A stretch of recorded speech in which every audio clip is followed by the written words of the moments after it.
les cœurs brisés, car toi seul les consoleras. Car tu nous remplis d'une vie nouvelle, nous t'aimerons d'un amour éternel. Tu ouvres grand les portes des cieux, nous voulons déclarer que tu es notre Dieu.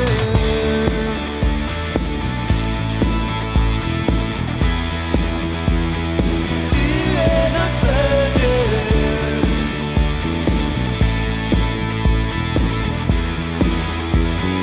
Tu es notre Dieu. Heureux sont les rejetés, car tu leur ouvriras tes bras. Heureux ceux qui ont donné, car c'est toi qui les combleras. Car tu nous remplis d'une vie nouvelle, nous t'aimerons d'un amour éternel. Tu ouvres grand les portes des cieux, nous voulons déclarer que tu es notre Dieu.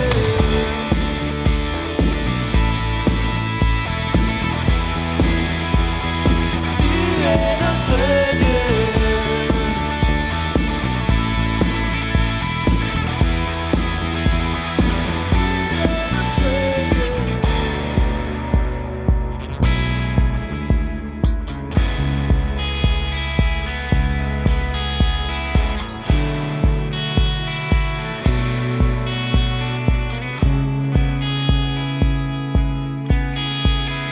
Tu nous remplis d'une vie nouvelle, nous t'aimerons d'un amour éternel. Tu ouvres grand les portes des cieux, nous voulons déclarer que tu es notre Dieu.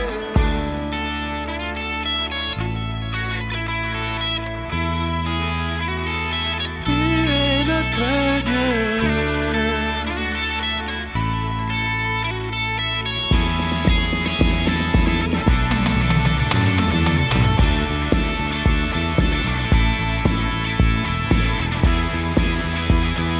Tu es notre Dieu.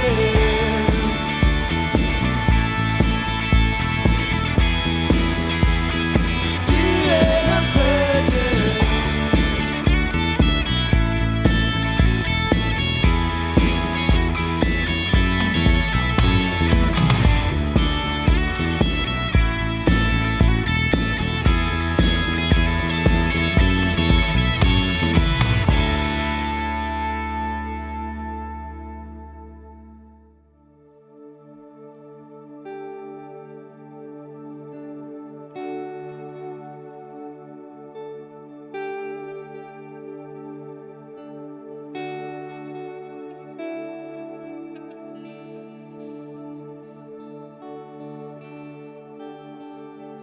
Quand le peuple de Dieu des quatre coins de l'horizon,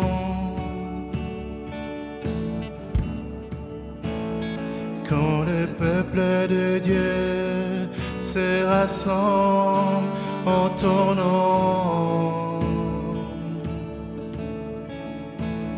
quand les cœurs s'ouvrent et que les mains se tendent, quand nos âmes soupirent à t'entendre, assoiffés de toi. Jésus, tu es là. Jésus, tu es là. Jésus, tu es là. Jésus, tu es là. Quand du milieu de nous, comme un parfum d'adoration, s'élèvent nos voix pour chanter, louer ton nom. Quand les cœurs s'ouvrent et que les mains se tendent, quand nos âmes soupirent à t'entendre, assoiffés de toi. tu es là. Jésus, tu es là. Jésus, tu es là. Jésus, tu es là. Jésus, tu es là. Tu es là. Jésus, tu es là. Jésus, tu es là. Jésus, tu es là. Tu es avec moi. Tu es avec nous. Ton esprit est là. Jésus, tu es là. Tu ne l'abandonneras pas. Car oui, tu es là. On a besoin de toi. Jésus, tu es là. Tu es là. Jésus, tu es là. Ton esprit est là. Jésus, tu es là.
Mon nom est Steph Galechet, je suis un cadet. Je vous parle aujourd'hui du centre de formation et j'ai la joie de vous amener le message.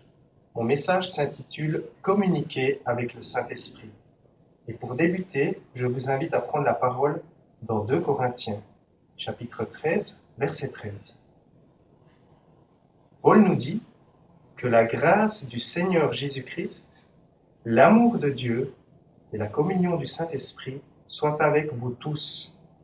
Je le répète à nouveau, que la grâce du Seigneur Jésus-Christ, l'amour de Dieu et la communion du Saint-Esprit soient avec vous tous. Mes amis, en cette période de confinement, cette magnifique prière que fait Paul est un rappel également pour nous. Un rappel pour nous dire qu'un jour, eh bien, Jésus nous a sauvés par sa grâce. C'est également un rappel qui nous montre l'amour de Dieu, cet amour qu'on ne peut même pas mesurer tellement il est grand. Et puis finalement, il y a cette communion avec le Saint-Esprit. Durant les prochaines minutes, j'aimerais mettre l'emphase sur celle-ci.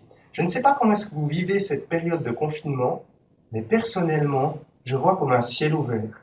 Que ça soit dans mon voisinage, que ça soit lorsque je vais faire mes achats, ou simplement quand je me promène dans la rue avec ma fille, je vois et je sens des personnes qui sont intéressées par la foi, des gens qui sont intéressés à recevoir la prière. Ce qui fait que quand je me lève le matin, souvent une de mes prières, c'est « Seigneur, permets que je sois un témoin aujourd'hui. » Et permets également que tu te révèles à des personnes. Et j'aimerais vous donner un exemple. Cet exemple, je vais l'appeler « La dame au vélo ». Alors que je revenais des commissions avec ma fille, qu'elle était dans sa poussette, une dame nous dépasse à vélo. Et elle déraille, elle s'arrête, je lui demande si je peux l'aider. Et puis, vient vraiment cette pensée très forte du Seigneur, parle-lui de moi, parle-lui de moi. Et cette dame poursuit sa route, elle s'arrête à un kiosque, et je l'attends, et je lui demande « Bonjour, comment est-ce que vous allez ?» Elle me dit « Ben là, j'ai essayé d'acheter un ticket de l'euro-million, mais il n'y en avait plus. » Et je prends la balle au bond et je lui dis « Mais vous savez, je connais un millionnaire. » Et ça a été en fait l'accroche pour l'amener auprès de Jésus, lui dire finalement que on connaît celui qui a toutes les ressources. Et cette femme m'a ensuite parlé de son parcours. Elle n'est pas de la Suisse, elle est venue en Europe au travers du sport. Et elle est à la recherche, en fait, non seulement d'un sens à sa vie, mais également d'un emploi. Et j'ai pu l'encourager vraiment à se tourner vers le Seigneur. Et sur la rue, simplement, on a pu prier ensemble. Le Seigneur a de l'humour parce que 20 minutes après, alors qu'on continuait notre balade avec ma fille dans un quartier dans lequel nous n'étions jamais allés, sur qui est-ce qu'on retombe? Sur cette dame. Lorsque nous sommes venus en mars dernier avec Aurore Geyser au culte à Lausanne, nous avions parlé du service dans l'esprit et finalement aussi ce que le Saint-Esprit nous donne comme don. Et j'aimerais vous relire en fait ceci. Ça se trouve également dans Corinthiens, dans la première lettre, dans le chapitre 14 à partir du verset 7. Or, à chacun, la manifestation de l'esprit est donnée pour l'utilité commune. En effet, à l'un est donnée par l'esprit une parole de sagesse, à un autre une parole de connaissance, selon le même esprit, à un autre la foi, par le même esprit, à un autre le don des guérisons, par le même esprit, à un autre le don d'opérer des miracles, à un autre la prophétie, à un autre le discernement des esprits, à un autre la diversité des langues, à un autre l'interprétation des langues. Un seul et même esprit opère toutes ces choses, les distribuant à chacun en particulier comme il veut. Aujourd'hui, j'aimerais te poser une question. Où est-ce que tu te situes par rapport à ces dons? As-tu l'occasion de les exercer? J'aimerais te donner 2 exemples vécus dernièrement. Le premier, je vais l'appeler le civiliste. Ça concerne la parole de sagesse. Ici à Vienne, nous avons des centres où les personnes qui sont sans abri et malades peuvent passer leur journée et leur nuit. Et avec des civilistes et des bénévoles de l'Armée du Salut, nous sommes présents pour ces personnes. Et un jour, nous avons reçu une instruction et durant un moment de pause, j'ai discuté avec un civiliste. Il m'a parlé de son parcours professionnel. On s'est rejoint sur différents points, sur les domaines d'activité dans lesquels il travaille actuellement. Et puis, il m'a dit que cette période de confinement lui amène son lot de questions. Sens à la vie, sens de ce qu'il fait, de son activité. Et je l'ai invité vraiment à se tourner vers le Seigneur, à l'impliquer aussi dans ses réflexions et à chercher le plan de Dieu pour sa vie. Et il m'a dit, je te remercie pour ce que tu me dis. Et je pense que ce n'est pas un hasard qu'on ait eu cette discussion.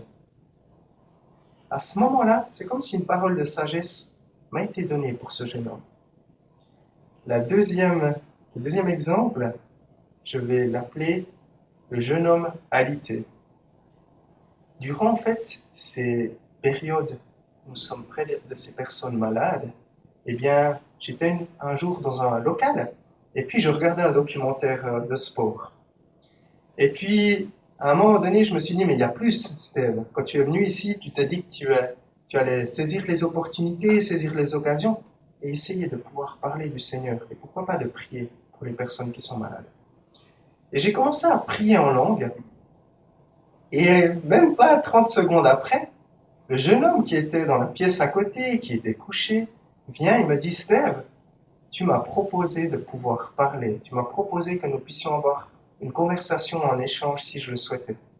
Eh bien, j'aimerais maintenant que nous puissions parler. Et ce jeune m'a parlé en fait de ses soucis, de ses tracas par rapport à la maladie. Et je lui dis, mais remets ces soucis, dépose ces préoccupations à Dieu.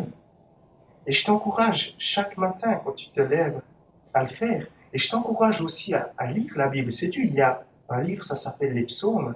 Et dans ces psaumes, tu vas trouver ce qui va te permettre de te donner la paix. Et je t'encourage à les lire, à les prier et aussi à les proclamer sur ta journée.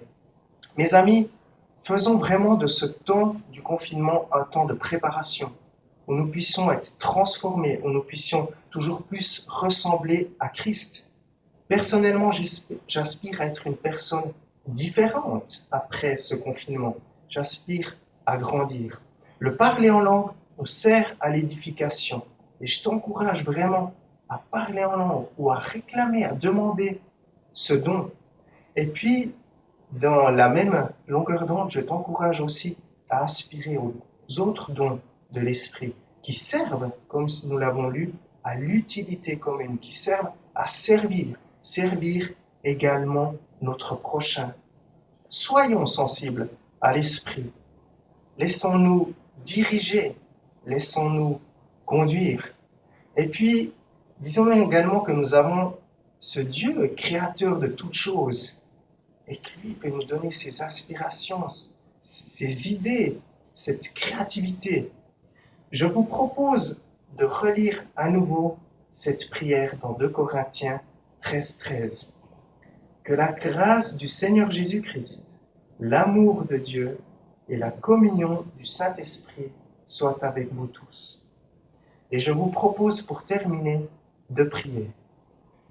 Seigneur Jésus, je te remercie parce que, comme nous l'avons lu, eh bien, un jour, tu nous as fait la grâce de nous rencontrer. Un jour, tu nous as fait la grâce d'avoir cette vie éternelle. Merci également parce que, au travers du Père, eh bien, nous sommes aimés et cet amour nous accompagne durant toutes nos journées. Et j'aimerais prier particulièrement par rapport au Saint-Esprit. Nous souhaitons vraiment avoir cette communion, cette communication avec lui au quotidien. Merci Saint-Esprit parce que tu nous diriges, tu nous conduis, tu mets des personnes sur notre route qui sont en recherche de sens, qui sont en recherche de solutions. Donne-nous l'audace, donne-nous le courage pour témoigner. Permets-nous également de grandir durant ce temps de confinement, grandir dans l'intimité avec toi. Merci pour ta bonté et ta fidélité, Seigneur. Amen.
seul.